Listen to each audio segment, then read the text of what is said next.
നമസ്കാരം, എല്ലാവർക്കും സ്വാഗതം. ഇന്നത്തെ ഡെയിലി അപ്ഡേറ്റ്സിലേക്ക്. ഇന്ന് 2026 ജൂലൈ മാസം 12-ാം തീയതി ഞായറാഴ്ച. ഇന്നത്തെ ഏറ്റവും പ്രധാനപ്പെട്ട വാർത്താ അപ്ഡേറ്റുകളും നാളെയും തുടർന്നുള്ള ദിവസങ്ങളിൽ നിങ്ങൾ ശ്രദ്ധിക്കേണ്ട വളരെ പ്രധാനപ്പെട്ട വാർത്താ അപ്ഡേറ്റുകൾ, അറിയിപ്പുകൾ എന്തൊക്കെയെന്നാണ് ഇന്നത്തെ ഡെയിലി അപ്ഡേറ്റ്സിൽ നിങ്ങളുമായിട്ട് ഷെയർ ചെയ്യുന്നത്. എല്ലാ പ്രേക്ഷകരും പൂർണ്ണമായിട്ട് ഈ അപ്ഡേറ്റുകൾ ശ്രദ്ധിക്കുക. നിങ്ങളെല്ലാവരും വീഡിയോ ഒന്ന് ലൈക്ക് ചെയ്ത് എല്ലാ പ്രേക്ഷകരിലേക്കും മറക്കാതെ ഷെയർ ചെയ്ത് എത്തിക്കുക. നമ്മുടെ വാട്സപ്പ് ഗ്രൂപ്പിൽ ജോയിൻ ചെയ്യുക. വാർത്തകളും അറിയിപ്പുകളും എല്ലാ ദിവസവും കൃത്യമായി നിങ്ങൾക്ക് വാട്സപ്പ് ഗ്രൂപ്പുകളിൽ ലഭ്യമാകുന്നതാണ്. നമ്മുടെ വാട്സപ്പ് ഗ്രൂപ്പിൻ്റെ ലിങ്ക് വീഡിയോയുടെ ഡിസ്ക്രിപ്ഷനിൽ കമൻറ്റിൽ നൽകിയിട്ടുണ്ട്. സോ എല്ലാ പ്രേക്ഷകരും മറക്കാതെ ഏതെങ്കിലും ഒരു ഗ്രൂപ്പിൽ ജോയിൻ ചെയ്യുക. ഏറ്റവും ആദ്യത്തെ പ്രധാനപ്പെട്ട വാർത്താ അപ്ഡേറ്റ്, തദ്ദേശ സ്വയംഭരണ സ്ഥാപനങ്ങളിൽ നിന്നുള്ള വിവിധ സേവനങ്ങൾക്കും നികുതി കൊടുക്കുന്നതിനുമൊക്കെ ഹരിതകർമ്മസേനയുടെ യൂസർ ഫീ റെസീറ്റ് നിർബന്ധമാക്കിയതോടെ ഈ തുക എന്തിനാണ് നൽകുന്നത് എന്നതിനെക്കുറിച്ചൊക്കെ തന്നെ പലരിലും സംശയങ്ങളുണ്ട്. പൊതുജനങ്ങൾ നൽകുന്ന ഈ തുക ഒരു പിഴയല്ല, മറിച്ച് ഈ മാലിന്യ സംസ്കരണ സംവിധാനം സുഗമമായിട്ട് മുന്നോട്ട് കൊണ്ടുപോകുന്നതിനുള്ള ഒരു സർവീസ് ചാർജ് മാത്രമാണ്. ഹരിതകർമ്മസേന അംഗങ്ങൾക്ക് സർക്കാർ നേരിട്ട് ശമ്പളം നൽകുന്നില്ല. അതിനാൽ മാലിന്യം ശേഖരിക്കുന്ന വാഹനത്തിൻ്റെ ഇന്ധന ചെലവ്, ചാക്കുകൾ, തൊഴിലാളികളുടെ സുരക്ഷാ ഉപകരണങ്ങളായിട്ടുള്ള ഗ്ലൗസ്, മാസ്ക്, യൂണിഫോം എന്നിവയ്ക്കുള്ള തുകയും അവരുടെ പ്രധാന വരുമാനവും കണ്ടെത്തുന്നത് പൊതുജനങ്ങൾ നൽകുന്ന ഈ ഒരു യൂസർ ഫീസിൽ നിന്നാണ്. ഫീസ് നിരക്കുകൾ അതാത് തദ്ദേശ സ്ഥാപനങ്ങളാണ് നിശ്ചയിക്കുന്നത്. കേരളത്തിൽ പൊതുവെ പഞ്ചായത്തുകളിൽ പ്രതിമാസം 50 രൂപയും മുനിസിപ്പാലിറ്റികളിലും കോർപ്പറേഷനുകളിലും 70 മുതൽ 100 രൂപ വരെയുമാണ് ഈടാക്കുന്നത്. ഈ പ്രവർത്തനങ്ങൾ കൂടുതൽ സുതാര്യമാക്കുന്നതിൻ്റെ ഭാഗമായിട്ട് പലയിടങ്ങളിലും ഇപ്പോൾ GPS ട്രാക്കിങ്ങും ഡിജിറ്റൽ റെസീറ്റുമൊക്കെ നിലവിൽ വന്നിട്ടുണ്ട്. അതിനാൽ തുക നൽകിയ ശേഷം റെസീറ്റുകൾ കൃത്യമായി സൂക്ഷിച്ചു വയ്ക്കാൻ എല്ലാവരും ശ്രദ്ധിക്കേണ്ടതാണ്. കേന്ദ്ര സർക്കാരിൻ്റെ സോളിഡ് വേസ്റ്റ് മാനേജ്മെൻറ്റ് റൂൾ പ്രകാരം മാലിന്യങ്ങൾ ഉറവിടത്തിൽ വെച്ച് തന്നെ തരംതിരിച്ച് നൽകേണ്ടത് ഓരോ പൗരൻ്റെയും ഉത്തരവാദിത്തമാണ്. ഹരിതകർമ്മസേന പ്രധാനമായിട്ടും പ്ലാസ്റ്റിക് കവറുകൾ, അതോടൊപ്പം തന്നെ മിനറൽ വാട്ടർ കുപ്പികൾ, പാൽ കവറുകൾ, അതോടൊപ്പം തന്നെ ഷാംപൂ, ഡിറ്റർജൻറ്റ് കുപ്പികൾ, കാർഡ്ബോർഡുകൾ, അതുപോലെ തന്നെ ഗ്ലാസ് കുപ്പികൾ, അലൂമിനിയം, ലോഹ വസ്തുക്കൾ തുടങ്ങിയ അജൈവ മാലിന്യങ്ങളാണ് ശേഖരിക്കുന്നത്. ഇവ കഴുകി ഉണക്കിയ ശേഷമേ സേനയ്ക്ക് കൈമാറാവൂ. കൂടാതെ ബ്ലേഡ്, സൂചി, പൊട്ടിയ ഗ്ലാസ് കഷ്ണങ്ങൾ തുടങ്ങിയവ സേനാംഗങ്ങൾക്ക് അപകടമുണ്ടാകാത്ത രീതിയിൽ പ്രത്യേകം പൊതിഞ്ഞു വേണം നൽകാനായിട്ട്. എന്നാൽ ഭക്ഷണ പദാർത്ഥങ്ങൾ, മത്സ്യം, അതോടൊപ്പം തന്നെ മാംസം, പച്ചക്കറി അവശിഷ്ടങ്ങൾ തുടങ്ങിയ ജൈവ മാലിന്യങ്ങൾ ഹരിതകർമ്മസേന സ്വീകരിക്കില്ല. ഇവ കമ്പോസ്റ്റ് യൂണിറ്റുകളോ ബയോഗ്യാസ് പ്ലാന്റുകളോ ഉപയോഗിച്ച് ഓരോരുത്തരും സ്വന്തം വീടുകളിൽ തന്നെ സംസ്കരിക്കണമെന്നാണ് സർക്കാർ നിർദ്ദേശം. ശേഖരിക്കുന്ന അജൈവ മാലിന്യങ്ങളൊക്കെ തന്നെ പിന്നീട് തദ്ദേശ സ്ഥാപനങ്ങളുടെ മെറ്റീരിയൽ കളക്ഷൻ ഫെസിലിറ്റി MCF കേന്ദ്രങ്ങളിലേക്ക് മാറ്റുകയാണ്. പൊതുസ്ഥലങ്ങളിൽ മാലിന്യം തള്ളുന്നതും പ്ലാസ്റ്റിക് കത്തിക്കുന്നതും കടുത്ത ശിക്ഷാർഹമായിട്ടുള്ള കുറ്റമാണെന്ന കാര്യം എല്ലാവരും തന്നെ മനസ്സിലാക്കേണ്ടതാണ്. അടുത്ത പ്രധാനപ്പെട്ട വാർത്താ അപ്ഡേറ്റ്, സംസ്ഥാനത്ത് നിലനിൽക്കുന്ന ആരോഗ്യ ഇൻഷുറൻസ് പരിരക്ഷകൾ എന്തൊക്കെയാണെന്നും പുതിയ സർക്കാർ ബജറ്റിൽ പ്രഖ്യാപിച്ചിട്ടുള്ള ഉമ്മൻചാണ്ടി 25 ലക്ഷം രൂപയുടെ ആരോഗ്യ ഇൻഷുറൻസ് പദ്ധതി എന്ന് മുതലാണ് ലഭ്യമായി തുടങ്ങുന്നതെന്നും അതിൻ്റെ തുക, അതോടൊപ്പം തന്നെ ആനുകൂല്യങ്ങൾ എന്നിവയൊക്കെ എങ്ങനെയൊക്കെയാണെന്നും നിരവധി ആളുകൾ പലപ്പോഴായിട്ട് നമ്മുടെ കമൻറ്റ് ബോക്സിലൂടെ ചോദിക്കാറുണ്ട്. അതുമായി ബന്ധപ്പെട്ട വളരെ കൃത്യമായിട്ടുള്ള വിശദീകരണമാണ് ഇനി പറയാൻ പോകുന്നത്. മുഖ്യമന്ത്രി VD സതീശൻ സംസ്ഥാന ബജറ്റിൽ പ്രഖ്യാപിച്ച 25 ലക്ഷം രൂപയുടെ ഈ വൻകിട ഇൻഷുറൻസ് പദ്ധതിയെക്കുറിച്ച് നിലവിൽ വലിയ രീതിയിലുള്ള വ്യാജ വാർത്തകളും വ്യാജ പ്രചരണങ്ങളും ഒക്കെ തന്നെ നടക്കുന്നുണ്ട്. പ്രത്യേകിച്ചും ഇത്രയും വലിയൊരു പദ്ധതിക്കായിട്ട് ബജറ്റിൽ വെറും 10 കോടി രൂപ മാത്രമാണ് വകയിരുത്തിയത് എന്നതുമായി ബന്ധപ്പെട്ട് വലിയ വിവാദങ്ങളൊക്കെ തന്നെ ഉയർന്നിരുന്നു. എന്നാൽ ഇതിന് മുഖ്യമന്ത്രി VD സതീശൻ തന്നെ വ്യക്തമായ വിശദീകരണം നൽകിയിട്ടുണ്ട്. പദ്ധതിയുടെ സമഗ്രമായിട്ടുള്ള മാസ്റ്റർ പ്ലാൻ തയ്യാറാക്കുന്നതിനും അതിൻ്റെ പ്രാഥമിക നടപടികളൊക്കെ തന്നെ പൂർത്തിയാക്കി തുടക്കം കുറിക്കുന്നതിനും വേണ്ടിയാണ് ഈ 10 കോടി രൂപ ഇപ്പോൾ അനുവദിച്ചിട്ടുള്ളത്. അതുകൊണ്ട് തന്നെ വരും വർഷങ്ങളിൽ കൃത്യമായ ഫണ്ട് ഇതിനായിട്ട് മാറ്റിവെക്കുമെന്നുമാണ് സർക്കാർ ഇപ്പോൾ അറിയിച്ചിരിക്കുന്നത്. ലഭ്യമാകുന്ന വിവരങ്ങളൊക്കെ തന്നെ അനുസരിച്ച് 2027 തന്നെ ഈ ഇൻഷുറൻസ് പദ്ധതി സംസ്ഥാനത്ത് പൂർണ്ണതോതിൽ നിലവിൽ വരും. ഇതൊരു യൂണിവേഴ്സൽ ഹെൽത്ത് ഇൻഷുറൻസ് മാതൃക ആയതുകൊണ്ട് തന്നെ ഇതിലേക്ക് രജിസ്റ്റർ ചെയ്ത് ചേരുന്ന എല്ലാവർക്കും തന്നെ ഇതിൻ്റെ ധനസഹായം ലഭിക്കുന്നതാണ്. നിലവിൽ സംസ്ഥാനത്ത് കാരുണ്യ ആരോഗ്യ സുരക്ഷാ പദ്ധതി CASP പ്രകാരം ലഭ്യമാകുന്ന 5 ലക്ഷം രൂപയുടെ പരിരക്ഷയ്ക്ക് മുകളിലാണ്. അതായത് ഇതിൽ പ്രധാനമന്ത്രി ആയുഷ്മാൻ ഭാരത് പദ്ധതി കൂടി ഉൾപ്പെട്ട തുകയാണ് എന്ന കാര്യം മനസ്സിലാക്കണം. അപ്പോൾ ഈ ഒരു പരിരക്ഷയ്ക്ക് മുകളിലായിട്ടാണ് ഈ പുതിയ 25 ലക്ഷം രൂപയുടെ ചികിത്സാ ധനസഹായം സർക്കാർ വിഭാവനം ചെയ്തിരിക്കുന്നത്. സ്വകാര്യ ഇൻഷുറൻസ് കമ്പനികളെയൊക്കെ തന്നെ ടെൻഡർ വഴി പങ്കാളികളാക്കിക്കൊണ്ടാണ് സർക്കാർ ഇത് നടപ്പിലാക്കാനായിട്ട് ഉദ്ദേശിക്കുന്നത്. ഈ പദ്ധതി പൂർണ്ണമായിട്ടും സൗജന്യമായിരിക്കില്ല. ഇതിനായി പൊതുജനങ്ങളിൽ നിന്ന് ഒരു നിശ്ചിത പ്രീമിയം, ചെറിയ തുക ഈടാക്കുന്നതായിരിക്കും. കൃത്യമായ ഒരു വരുമാന പരിധി നിശ്ചയിച്ചതിന് ശേഷം അതിന് താഴെയുള്ള സാമ്പത്തികമായിട്ട് പിന്നോക്കം നിൽക്കുന്നവർക്ക് പ്രീമിയം തുക പൂർണ്ണമായിട്ടും സൗജന്യമായിരിക്കും. എന്നാൽ വരുമാന പരിധിക്ക് മുകളിലുള്ളവർ നിശ്ചിത പ്രീമിയം ഫീസ് കൃത്യമായി ഒടുക്കി വേണം ഈ പദ്ധതിയുടെ ഭാഗമാകാനായിട്ട്. ഇതുമായി ബന്ധപ്പെട്ട ഇൻഷുറൻസ് കമ്പനികളുമായിട്ടുള്ള പ്രാഥമിക ചർച്ചകൾ സർക്കാർ ഇതിനോടകം തന്നെ ഇപ്പോൾ ആരംഭിച്ചിട്ടുണ്ട്. അതേസമയം ഈ പുതിയ പദ്ധതി വരുന്നതുകൊണ്ട് നിലവിലുള്ള സൗജന്യ ഇൻഷുറൻസുകൾ നിന്നു പോകുമോ എന്നുള്ള ആശങ്ക വേണ്ട. സംസ്ഥാനത്ത് നിലവിലുള്ള പരമ്പരാഗത ഇൻഷുറൻസ് പദ്ധതികളായിട്ടുള്ള കാരുണ്യ ആരോഗ്യ സുരക്ഷാ പദ്ധതി ക്യാസ്പ് വഴിയുള്ള ഈ 5 ലക്ഷം രൂപയുടെ സൗജന്യ ചികിത്സയും കാരുണ്യ ബെനവലന്റ് ഫണ്ട് വഴിയുള്ള 2 ലക്ഷം രൂപ വരെയുള്ള ധനസഹായവും യാതൊരു തടസ്സവുമില്ലാതെ നിലവിലുള്ളതുപോലെ തന്നെ തുടരുന്നതായിരിക്കും. അതിന് പുറമെ മാത്രമായിരിക്കും ഈ ഒരു പ്രീമിയം അധിഷ്ഠിതമായിട്ടുള്ള ഉമ്മൻചാണ്ടി ആരോഗ്യ ഇൻഷുറൻസ് പദ്ധതി 25 ലക്ഷം രൂപയുടെ ചികിത്സാ ധനസഹായം നടപ്പിലാക്കുക. അടുത്ത പ്രധാനപ്പെട്ട വാർത്താ അപ്ഡേറ്റ്, കേരള സർക്കാർ നടപ്പിലാക്കുന്ന 14ാം പഞ്ചവത്സര പദ്ധതിയുടെ ഭാഗമായിട്ട് സാധാരണക്കാരുടെ ജീവിത നിലവാരം ഉയർത്തുന്നതിനായിട്ട് തദ്ദേശ സ്വയംഭരണ സ്ഥാപനങ്ങൾ വഴി വിപുലമായിട്ടുള്ള ഭവന പദ്ധതികൾ നടപ്പിലാക്കി വരുന്നുണ്ട്. പുതിയ വീടുകളൊക്കെ നൽകുന്ന ലൈഫ് മിഷൻ പദ്ധതിക്ക് പുറമെ നിലവിൽ താമസയോഗ്യമല്ലാത്തതോ പണി പൂർത്തിയാക്കാനായിട്ട് കഴിയാത്തതോ ആയിട്ടുള്ള വീടുകളുടെ പുനരുദ്ധാരണത്തിനും അറ്റകുറ്റപ്പണികൾക്കുമായിട്ട് പഞ്ചായത്തുകളും മുനിസിപ്പാലിറ്റികളും പ്രത്യേകം ധനസഹായം നൽകുന്നുണ്ട്. സാമ്പത്തികമായിട്ട് പിന്നോക്കം നിൽക്കുന്ന കുടുംബങ്ങൾ, അതോടൊപ്പം തന്നെ മുൻഗണനാ റേഷൻ കാർഡ് ഉള്ളവർ, വിധവകൾ, ഭിന്നശേഷിക്കാർ, വയോജനങ്ങൾ മാത്രമുള്ള കുടുംബങ്ങൾ, പട്ടികജാതി പട്ടികവർഗ വിഭാഗങ്ങൾ എന്നിവർക്കാണ് ഈ പദ്ധതിയിൽ മുൻഗണന ലഭിക്കുക.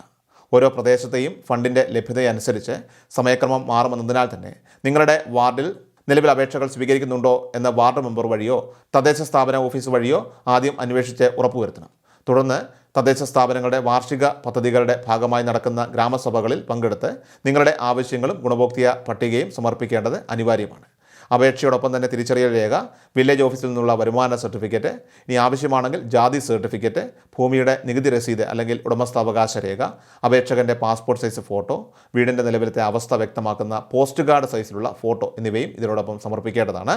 അപേക്ഷ നൽകിയ ശേഷം ഉദ്യോഗസ്ഥർ നേരിട്ടെത്തി സ്ഥലപരിശോധന നടത്തി അർഹത ബോധ്യപ്പെട്ടതിന് ശേഷം മാത്രമായിരിക്കും ഇത്തരത്തിൽ ഫണ്ട് അനുവദിക്കുക. ഭൂരിഭാഗം സ്ഥലങ്ങളിലും ഗ്രാമസഭകൾ കഴിഞ്ഞ് ആനുകൂല്യങ്ങൾക്കായുള്ള അപേക്ഷകൾ സ്വീകരിച്ചു തുടങ്ങിയ സാഹചര്യത്തിൽ കൂടുതൽ വിവരങ്ങൾക്കായിട്ട് നിങ്ങളുടെ വാർഡ് മെമ്പറെയോ തദ്ദേശ സ്ഥാപനത്തെയോ ഉടൻ തന്നെ നേരിട്ട് ബന്ധപ്പെടേണ്ടതാണ്. അടുത്ത പ്രധാനപ്പെട്ട വാർത്താ അപ്ഡേറ്റ്, അഗ്രിസ്റ്റാക്ക് എന്ന ഏകീകൃത ഡിജിറ്റൽ പ്ലാറ്റ്ഫോമിനെ അടിസ്ഥാനമാക്കി കാർഷിക വായ്പകളും താങ്ങുവില വിതരണവും മാറ്റാൻ കേന്ദ്ര സർക്കാർ ഒരുങ്ങുകയാണ്.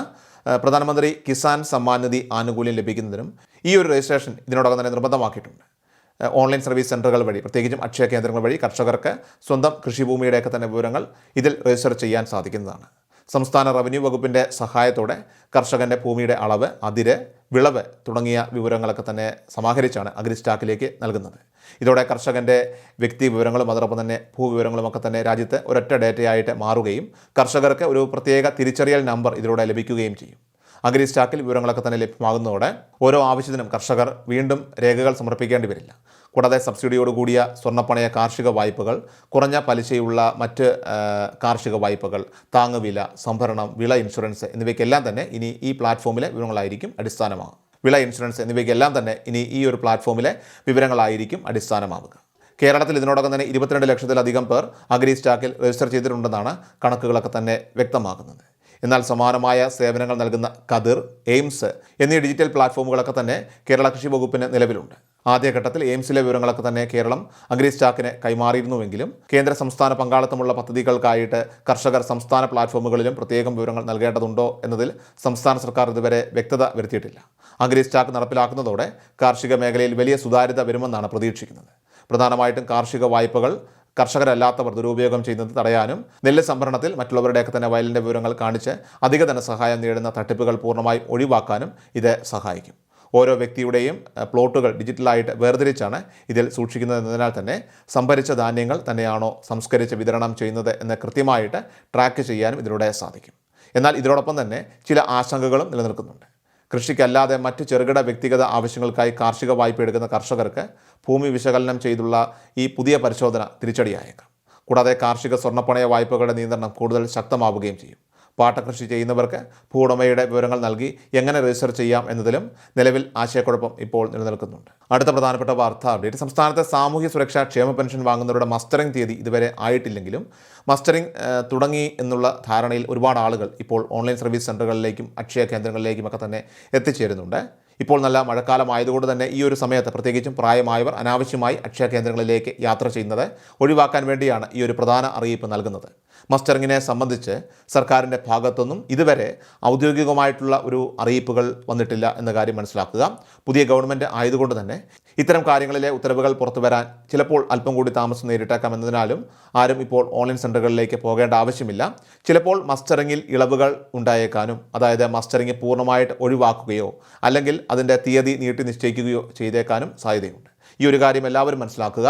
കഴിഞ്ഞ വർഷം ഈ സമയത്തൊക്കെ മസ്റ്ററിങ് ആരംഭിച്ചിരുന്നത് കൊണ്ടാണ് ഈ പ്രാവശ്യവും മസ്റ്ററിങ് തുടങ്ങി കാണും എന്ന് കരുതിക്കൊണ്ട് പലർക്കും ഈ ഒരു സംശയമുണ്ടായത്.